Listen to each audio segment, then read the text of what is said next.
Hello friends, this is Bhavna here. Welcome to let's crack. आज की video में discuss करेंगे हम एक अनदर पेपर को।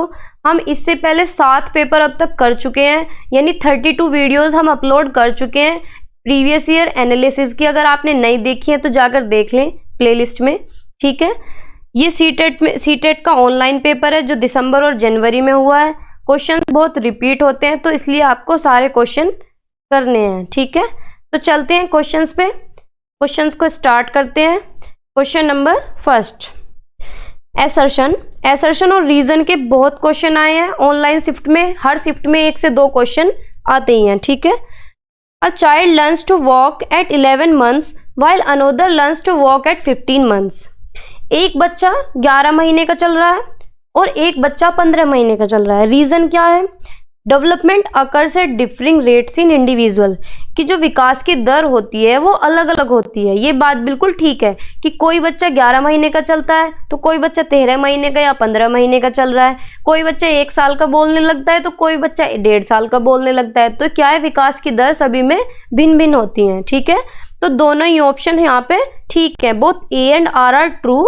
Are is the correct explanation of A, ठीक है। हिंदी में भी देख लेते हैं। एक बच्चा 11 महीने में चलना सीखता है जबकि दूसरा 15 महीने में चलना सीखता है। कारण क्या है? व्यक्तियों में विकास भिन्न भिन्न दरों पर होता है, यानी रेट ऑफ डेवलपमेंट सबका अलग अलग है।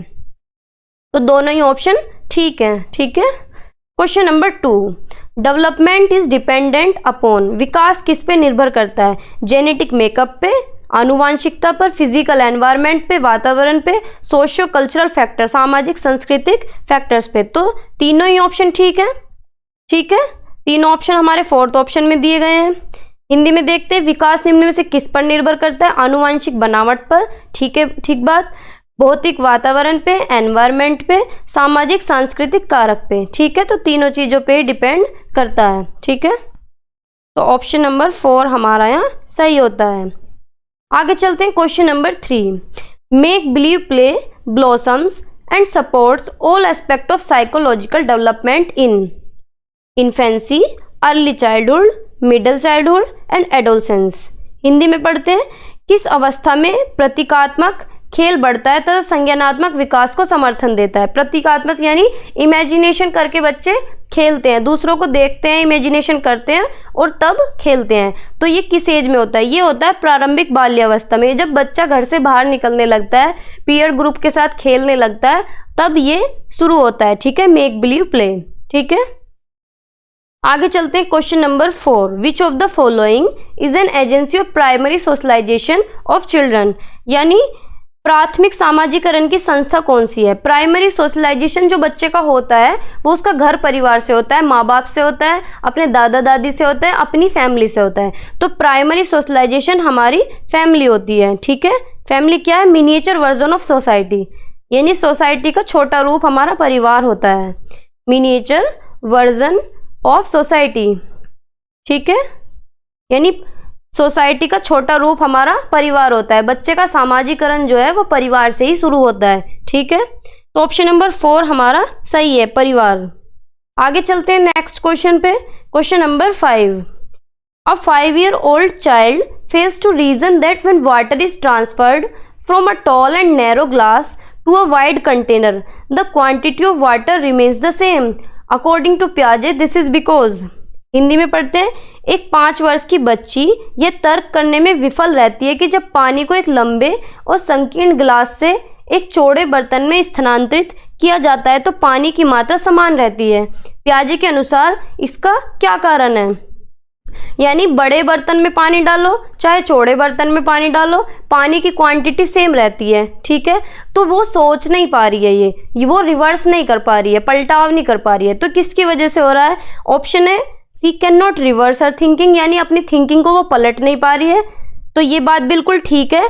बच्चे के अंदर 5 साल में इरिवर्सिबिलिटी रहती है, यानी वो रिवर्स करके नहीं सोच सकता, वो पलट के नहीं सोच सकता। उसे ये कंसेप्ट नहीं समझ आता कि बर्तन चाहे लंबा हो चाहे चौड़ा हो, पानी इतना ही आएगा, ठीक है, उसकी क्वांटिटी और चेंज नहीं होगी, ठीक है। तो ये कौन सी एज में होता है? ये प्री ऑपरेशनल में होता है, प्री ऑपरेशनल में होता है, ठीक है, प्री ऑपरेशनल एज में होता है ये।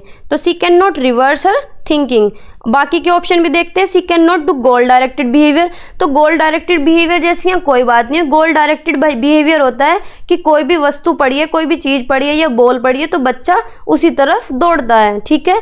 सिंबलाइज यानी सिंबल की पहचान करना, इमिटेट होता है बच्चा दूसरों को देख के सीख रहा है। तो इस तरह की कोई बात यहाँ पे नहीं हुई है।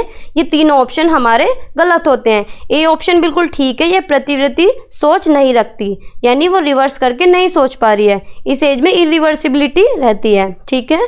तो ऑप्शन नंबर ए हमारा करेक्ट है। आगे चलते हैं question number 6। According to Lev Vygotsky के अनुसार dash create our cognitive structures and modify our thinking process. क्या चीज हमारे थिंकिंग को मॉडिफाई करती है, हमारे कॉग्निटिव स्ट्रक्चर को क्रिएट करती है, यानी संज्ञानात्मक विकास को, ठीक है। रिवार्ड की बात बिहेवियरिज्म करते हैं, लेव वाइगोत्स्की रिवार्ड्स की बात नहीं करते। कल्चरल टूल्स, ये बात बिल्कुल ठीक है, ये सामाजिक सांस्कृतिक की बात करते हैं। 3 बात की है इन्होंने, 3 चीजों पे फोकस किया है। लैंग्वेज यानी भाषा, लैंग्वेज, कल्चरल टूल्स, इन्होंने कल्चर को टूल बताया है, सांस्कृतिक और समाज की बात की इन्होंने, सोशल इंटरेक्शन या सोसाइटी, ठीक है। ये 3 चीजों पे बात करते हैं लेव वाइगोत्स्की। तो ऑप्शन नंबर 2 हमारा यहाँ सही है। स्कीमा की बात प्याजे करते हैं, कॉग्निटिव कॉन्फ्लिक्ट जैसी यहाँ कोई बात नहीं है, ठीक है। तो सांस्कृतिक उपकरण, ठीक है, सेकंड ऑप्शन हमारा बिल्कुल ठीक है। ये थ्योरी मैंने कराई हुई है, आप देख सकते हैं, डिस्क्रिप्शन में लिंक है। हो गया। आगे चलते हैं question number 7। Which of these factor play an important role in cognitive development according to Lev Vygotsky. अब आप देख सकते हैं कि अभी हमने पेपर स्टार्ट किया है और ये जनवरी वाला पेपर है, 7 जनवरी का, और लेव वाइगोत्स्की के अब तक 2 क्वेश्चन आ चुके हैं। तो आप सोच सकते हैं थ्योरी कितनी इंपॉर्टेंट है, ठीक है। Which of these factor plays an important role in cognitive development according to Lev Vygotsky. Lev Vygotsky के अनुसार संज्ञानात्मक विकास के लिए कौन सा फैक्टर इंपॉर्टेंट है? Language, maturation, organization, equilibration. तो बेसिक सी बात है, लेव वाइगोत्स्की लैंग्वेज की बात करते हैं, इन्होंने भाषा की बात की है कि भाषा क्या है, बहुत इंपॉर्टेंट रोल प्ले करती है बच्चे के संज्ञानात्मक विकास में। मैच्योरेशन, ऑर्गेनाइजेशन एंड इक्विलिब्रेशन की बात प्याजे करते हैं। प्याजे की थ्योरी भी मैंने कराई हुई है, आप देख सकते हैं, ठीक है। तो ऑप्शन नंबर फर्स्ट हमारा यहाँ सही हुआ। 8 क्वेश्चन पे चलते हैं। Question number 8, discussion in groups and positive teacher student relationship characterize, यानी टीचर और स्टूडेंट का जो पॉजिटिव रिलेशन है, ग्रुप डिस्कशन हो रहा है, ये किसकी विशेषता है? प्रोग्रेसिव क्लासरूम की, प्रगतिशील कक्षा की। तो ये बात बिल्कुल ठीक है। प्रगतिशील कक्षा में क्या होता है, टीचर और स्टूडेंट का बहुत अच्छा रिलेशन होता है, पॉजिटिव रिलेशन होता है, डिस्कशन होता है बच्चों के साथ, रियल लाइफ से इंटरेक्ट करके पढ़ाया जाता है, रियल लाइफ से रिलेट करके पढ़ाया जाता है, ठीक है। तो ऑप्शन नंबर फर्स्ट हमारा यहाँ सही है। प्रोग्रेसिव एजुकेशन किसने दिए? जॉन डुई ने दिए ये, ठीक है। तो ऑप्शन नंबर फर्स्ट हमारा है सही है। टेक्स्ट बुक सेंटर की कोई बात नहीं है, टेक्स्ट बुक सेंटर ये आज की डेट में नहीं होते, ट्रेडिशनल मेथड है। बिहेवियरिस्टिक क्लासरूम में रिवार्ड और पनिशमेंट की बात होती है। टीचर सेंटर्ड क्लासरूम, ये भी ट्रेडिशनल मेथड है, पहले टाइम में चलता था।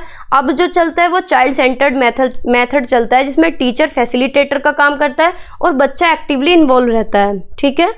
तो ऑप्शन नंबर ए हमारा यहाँ सही है, प्रगतिशील कक्षा कक्ष। Question number 9, in a child centered classroom student, child centered यानी बाल केंद्रित कक्षा कक्ष में विद्यार्थी do not have much role in their own thinking, कि अपनी थिंकिंग में उनका कोई रोल नहीं है या ज़्यादा रोल नहीं है, तो ये बात गलत है। Are active constructors of knowledge, ज्ञान के सक्रिय निर्माता, ये बात बिल्कुल ठीक है। चाइल्ड सेंटर्ड क्लासरूम में बच्चे क्या है, एक्टिवली कंस्ट्रक्ट करते हैं अपनी नॉलेज को, एक्टिवली पार्टिसिपेट करते हैं, बच्चे क्या है, नन्हे वैज्ञानिक की तरह काम करते हैं। Are looked upon a blank slate, की बच्चे ब्लैंक स्लेट हैं, तो ये बात बिल्कुल गलत है। Passive imitate the teachers and follow her, passively नहीं एक्टिवली इमिटेट करते हैं टीचर्स को, ठीक है। तो ऑप्शन नंबर फर्स्ट सेकंड हमारा यहाँ पे ठीक है। ज्ञान के सक्रिय निर्माता हैं बच्चे, क्या हैं, ज्ञान के सक्रिय निर्माता हैं। आगे चलते हैं question number 10, individual reasons that right action is defined by self chosen principle, self chosen ethical principles of conscience in Kohlberg stage of. Kohlberg के किस चरण में व्यक्ति तर्क करते हैं कि सही कार्यवाही विवेक के स्वयं चुने हुए नैतिक सिद्धांतों द्वारा परिभाषित की जाती है। यानी ये किस स्टेज में आता है? इस स्टेज में क्या होता है कि रूल्स एंड रेगुलेशंस जो नॉर्म्स बनाए गए हैं, इनसे ऊपर अगर कोई चीज़ होती है वो ह्यूमैनिटी होती है, यानी खुद के चुने हुए रास्ते होते हैं। अगर हम किसी बात के लिए सही हैं तो सबसे ऊपर हमारी मानवता होती है। ठीक है, तो ये कौन सी स्टेज की बात है? सार्वभौमिक नैतिक सिद्धांत अभिविन्यास। ठीक है, ये थ्योरी भी मैंने कराई हुई है, आप देख सकते हैं, डिस्क्रिप्शन में लिंक है। ठीक है, ये तीनों ही थ्योरी बहुत इंपॉर्टेंट है, वाइगोत्स्की, पियाजे और कोहलबर्ग। 2 से 3 क्वेश्चन हर एक थ्योरी से बनते हैं, तीनों मैंने कराई हुई हैं। ठीक है, आज की वीडियो में इतना ही। मिलते हैं नेक्स्ट वीडियो में। अगर चैनल सब्सक्राइब ना किया हो तो कर दें। Thank you.